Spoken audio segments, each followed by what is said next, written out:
네, 반갑습니다. 자, 지난 시간에 우리는 알맞게 익은, 즉 먹기에 알맞은 그러한 과일을 따는 것에 대해서 공부했었죠. 이번 시간은 그 과일을 따는 그 행위 자체를 나타내는 글자가 있습니다. 바로 오늘 배울 따다적이라는 글자인데, 이 따다적이라는 글자가 어떻게 과일을 손으로 따는 것을 나타내는지 살펴보면서 공부해 보도록 하겠습니다.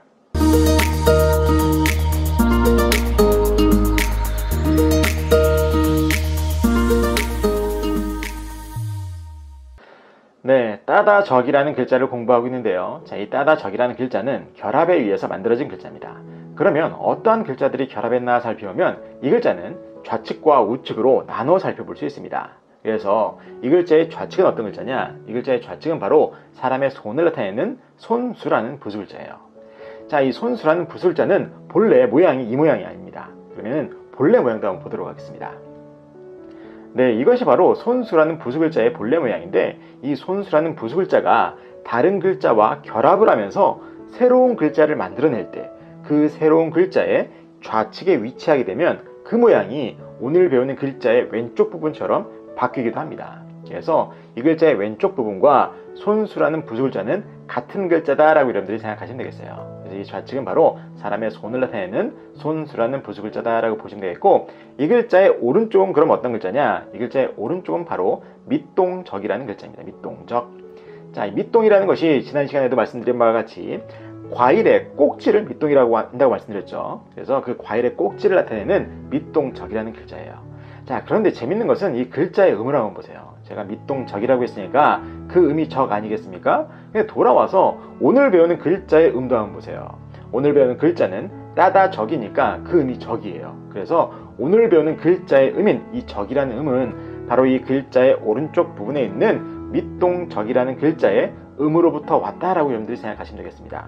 그렇기 때문에 오늘 배우는 글자의 속성을 형성 글자라고 하는 겁니다. 자, 그래서 오늘 배우는 따다적이라는 글자를 정확하게 이해하기 위해서는 바로 이 오른쪽 부분에 있는 밑동적이라는 글자를 정확하게 알고 계셔야 돼요. 그래서 다시 한번 지난 시간에 이어서 설명을 드리면 이 밑동적이라는 글자도 결합 글자라고 말씀드렸죠. 그래서 이 글자는 윗부분과 아랫부분을 나눠볼 수 있는데, 이 글자의 윗부분은 바로 매울신이라는 글자라고 말씀드렸습니다. 매울신. 자, 여러분들이 선호하시는 그 라면의 봉지에 써있는 그 글자예요, 이게.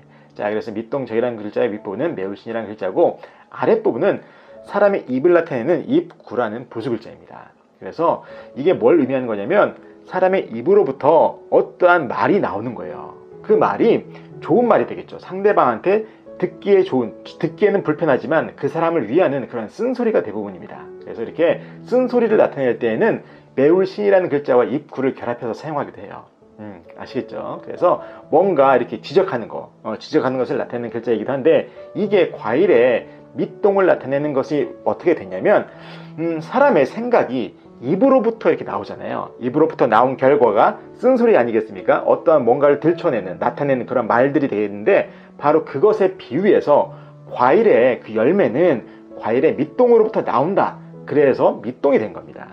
아시겠죠? 그래서 이 글자 안에는 이 글자의 중심 의미는 바로 사람의 입으로부터 어떠한 말이 나오는 거예요. 그런데 이것을 비유해서 과일의 꼭지를 비유했다라고 여러분들이 생각하시면 되겠습니다. 그래서 오늘 배우는 이 따다적이라는 글자에는 이 모든 의미가 같이 결합이 된 겁니다. 그래서 결국엔 따다적이라는 글자는 손과 과일의 꼭지를 나타내는 밑동적이라는 글자가 결합이 돼서 오늘의 따다적이라는 글자를 만들게 되었다라고 여러분들이 생각하시면 되겠습니다. 즉, 손과 밑동이 결합해서 과일의 밑동이 결합해서 따다, 이렇게 말씀드리니까 어느 정도 감이 잡히시죠? 네, 맞습니다. 바로 손으로 그 밑동, 그 사과 꼭지를 비틀어서 꺾는 겁니다. 꺾어서 과일을 따는 거겠죠. 그래서 따다의 의미가 됐다라고 여러분들이 생각하시면 되겠습니다.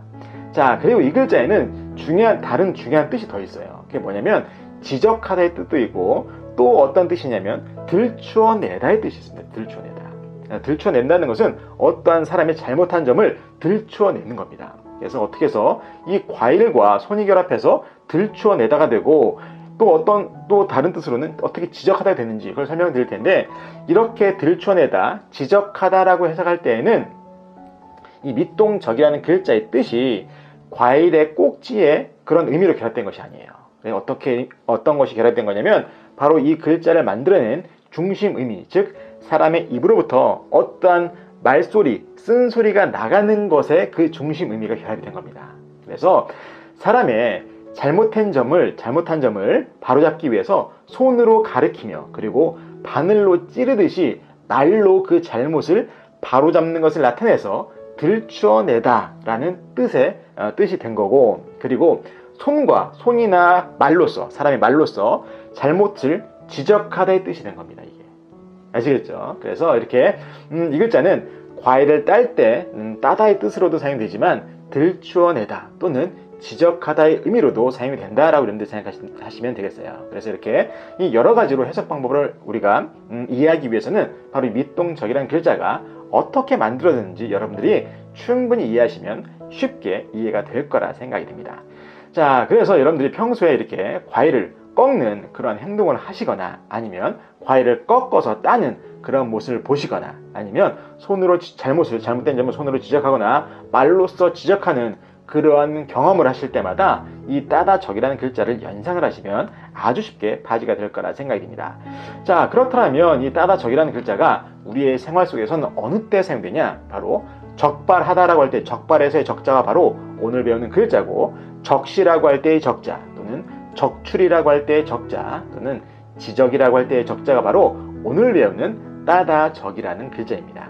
자, 그래서 여러분들이 이러한 생활 속에서 이러한 단어로 된 그런 한자어를 사용을 하시거나 아니면 과일을 따는 그러한 경험을 하실 때마다 오늘 배우는 따다적이라는 글자를 연상하시면 아주 쉽게 바지가 될 거라 생각이 듭니다. 자, 그래서 이번 시간은 따다적이라는 글자를 살펴보았고, 이번 영상이 도움이 되셨다면 좋아요와 구독 버튼 그리고 알림 설정도 눌러주시고 저는 다음 시간에 뵙도록 하겠습니다.